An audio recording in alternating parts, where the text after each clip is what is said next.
El 5 de julio de 1943 inicia la gran ofensiva alemana en Kursk mediante la conocida Operación Ciudadela. El plan consistía en una ofensiva con 2 movimientos simultáneos de pinza dirigido a Kursk para rodear a los defensores soviéticos de 5 ejércitos. El grupo de ejércitos dentro proporcionaría el 9º ejército del general Walter Model para formar la pinza norte. Y el grupo de ejército sur del general Erich von Manstein comprometería el ataque principal al 4º ejército panzer al mando de Hermann Hoth, encabezado por el 2º cuerpo panzer de las SS. Y al destacamento del ejército Kemp, formando en conjunto la pinza sur. Una vez que comenzó la ofensiva por la zona norte, a los 5 días, los soviéticos habían detenido por completo el avance del 9º ejército de Model.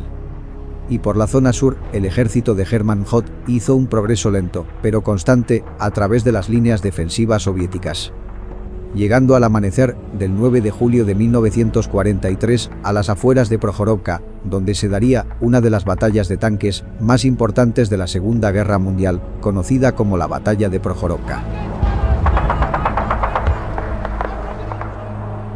En la noche del 9 de julio, se ordena al 2º Cuerpo Panzer SS que cambiara su avance, desde el norte hacia el noreste, hacia el asentamiento de Prokhorovka.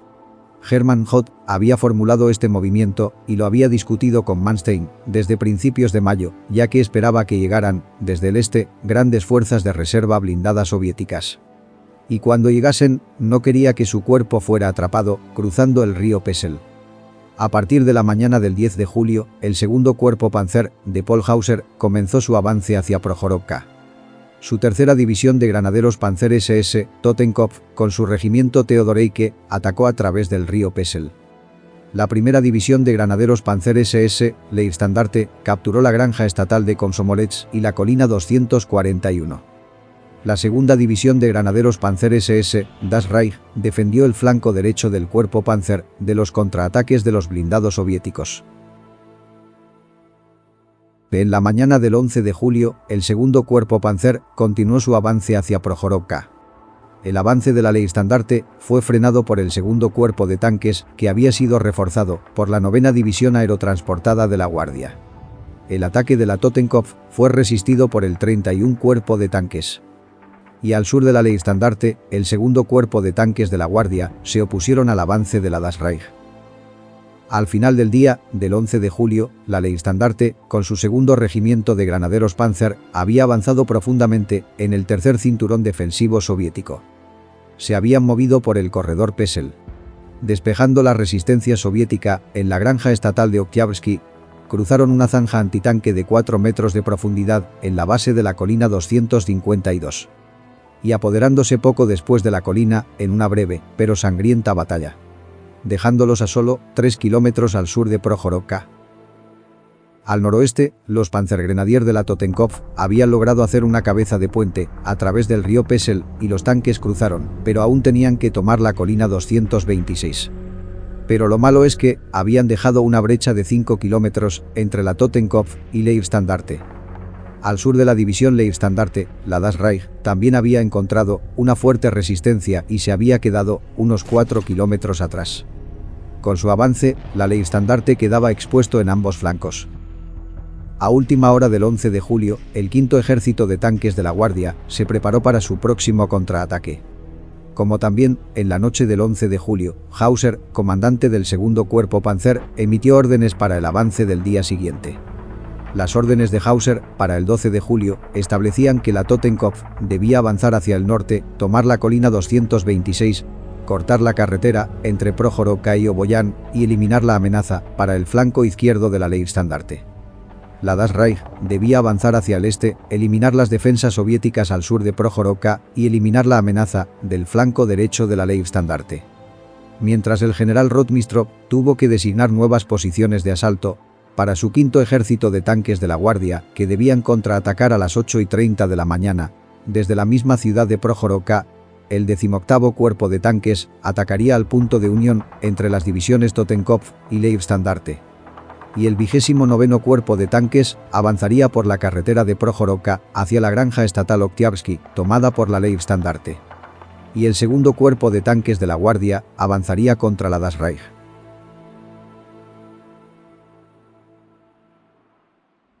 A las 5:45 del 12 de julio, el cuartel general de la Leibstandarte comenzó a recibir informes de sonidos de muchos motores de tanques que se acercaban. Alrededor de las 6:50, elementos del primer regimiento de granaderos Panzer SS de la Leibstandarte avanzaron y expulsaron a la infantería soviética de Storozheboe, mientras que elementos del segundo regimiento SS de granaderos Panzer avanzaban desde la granja estatal de Oktyabrski. Alrededor de las 8 de la mañana, las fuerzas soviéticas iniciaron con un bombardeo de artillería.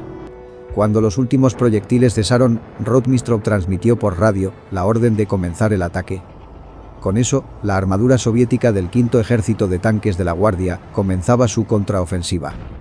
Más de 500 tanques y cañones autopropulsados del Quinto Ejército de Tanques de la Guardia atacaban las posiciones del segundo cuerpo Panzer de Hauser. Abajo desde las laderas frente a Projorovka, los blindados soviéticos concentrados avanzaban con 5 brigadas de tanques del 18 y 29 cuerpo de tanques disparando a medida que llegaban a las posiciones de la Leibstandarte.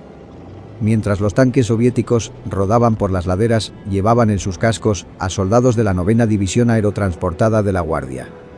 Algunas unidades de la Leibstandarte no estaban programadas para entrar en acción hasta más tarde de ese mismo día. Agotados por los combates de la semana anterior, muchos apenas comenzaban su día al comienzo del ataque. Cuando apareció la armadura soviética en los prismáticos de los oficiales de la Leibstandarte, los puestos de vanguardia alemanes en todo el frente del cuerpo comenzaron a disparar bengalas de advertencia de color púrpura que indicaban una gran ofensiva de tanques. El SS Obersturmführer Rudolf von Ribbentrop se encontraba ahí con su compañía del primer regimiento SS Panzer y declaró más tarde que sabía de inmediato que se estaba produciendo un gran ataque. Intentó detenerlo con sus 7 tanques, pero rápidamente fue superado y no le quedó más que retirarse con el grueso de su regimiento. Mientras los tanques de Ribbentrop se dispersaban, los blindados soviéticos disparaban en movimiento, perdiendo coordinación y precisión en sus tiros. Avanzaban por las laderas occidentales de la colina 252, produciéndose una gran batalla de tanques. En una batalla de 3 horas, el primer regimiento SS Panzer se enfrentó a los tanques atacantes y los rechazó, informando después que habían destruido alrededor de 62 tanques soviéticos.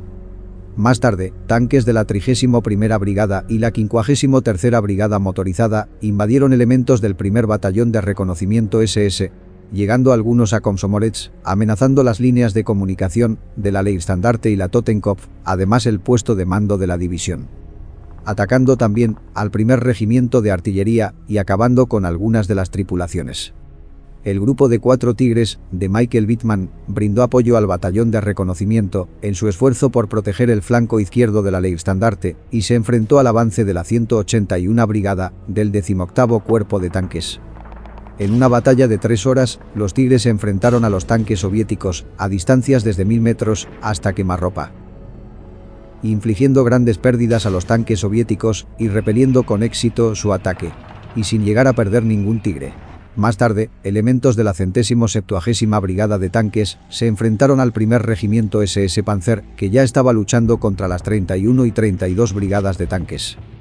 A pesar de perder a su comandante y a unos 30 tanques en la lucha, a primera hora de la tarde, la 170 Brigada de Tanques había obligado al primer regimiento Panzer a regresar a la granja estatal de Oktyabrski, alcanzando la posición del primer batallón de reconocimiento de la Leibstandarte.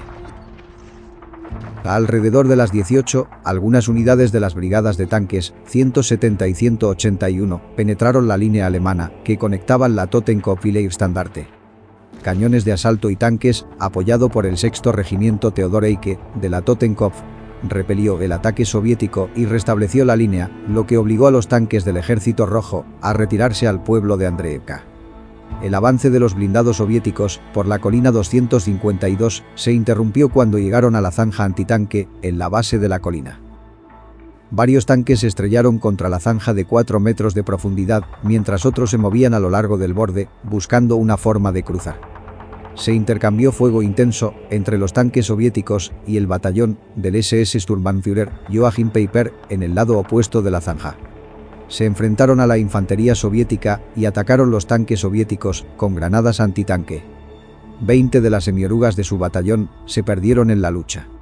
Finalmente, debido a la fuerte presión soviética y los flancos peligrosamente expuestos, la Leistandarte se retiró de Oktyabrsky y estableció líneas defensivas más firme, 1 kilómetro al sur. Ese mismo día, en paralelo, la división Totenkopf también había recibido ataques del 33 Cuerpo de Fusileros de la Guardia y del 10º Cuerpo de Tanques. Y en el lado oriental, la Das Reich, al 2º Cuerpo de Tanques de la Guardia y 2º Cuerpo de Tanques. Al final del día, la Leistandarte aún controlaba parte de la colina 252, pero se había agotado por el esfuerzo de hacer retroceder a 5 brigadas de tanques soviéticos. A su izquierda, la Totenkopf había logrado capturar la colina 226 y había avanzado a lo largo de la orilla norte del río Pesel para llegar a la carretera Kartasevka, de acuerdo con el plan. Estaba en posición de flanquear a las fuerzas soviéticas en Projorovka, pero estaba bajo la presión de los ataques soviéticos. Forzado a la defensiva por los ataques de la Segunda Guardia y el 2º Cuerpo de Tanques, la Das Reich no pudo llevar a cabo las maniobras ofensivas previstas. Las pérdidas del 12 de julio son difíciles de establecer para cualquiera de los combatientes. Los datos del archivo del 2º Cuerpo SS Panzer muestran que el cuerpo tenía 294 tanques y cañones de asalto operativos en la noche del 11 de julio y 251 en la noche del 13 de julio. Teniendo en cuenta la posibilidad de que algunos tanques reparados regresaran al servicio el 13 de julio. Estas cifras indican que al menos 43 tanques y cañones de asalto quedaron inoperables durante esta batalla, junto con 840 bajas en soldados. Y por el lado soviético, suma entre 334 y 400 pérdidas irrevocables en tanques y cañones autopropulsados, con otros 212 tanques y cañones en reparación y más de 5.000 bajas en soldados. Existe debate sobre el significado y el resultado de la batalla. Las fuerzas alemanas destruyeron muchos tanques soviéticos y degradaron temporalmente el poder de ataque del 5º Ejército de Tanques de la Guardia, pero no pudieron acabarlo.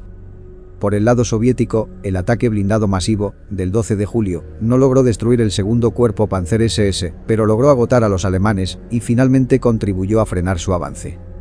Por lo tanto, ni el 5º Ejército de Tanques de la Guardia ni el 2º Cuerpo Panzer SS lograron sus objetivos para el 12 de julio. La noche del 13 de julio, Adolf Hitler convocó a los mariscales von Manstein y von Klug a una reunión para decidir el futuro de la batalla.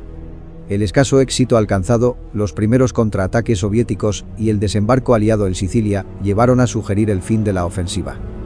4 días después, el 17 de julio, el 2º Cuerpo SS Panzer recibió órdenes de retirarse del combate y prepararse para su traslado al oeste.